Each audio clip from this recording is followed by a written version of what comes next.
ఇక్కడ మనం చెట్టు వేరు చుట్టుపక్కల నుంచి ఉన్న నీరుని తీసుకొని కిందకు పడడం మనం గమనించవచ్చు.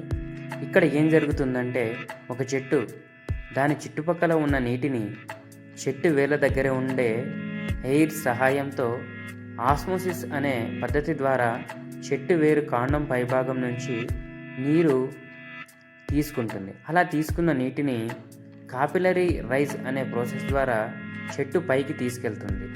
అలా తీసుకెళ్లిన నీటిని ఆకుల దగ్గరకు ఆహారం తయారీకి ఉపయోగించి ట్రాన్స్పైరేషన్ ప్రాసెస్ ద్వారా మళ్ళీ వాతావరణానికి విడిచిపెడుతుంది. అందుకాబట్టే చెట్టుని యొక్క బెరడుని మనం తొలగిస్తే ఈ నీటి సరఫరా ఆగిపోయి ఆ చెట్టు మరణించడం మనం గమనించవచ్చు. ఇలాంటి మరిన్ని విషయాలు తెలుసుకోవడానికి ఈ ఛానల్ని సబ్స్క్రైబ్ చేసుకోండి.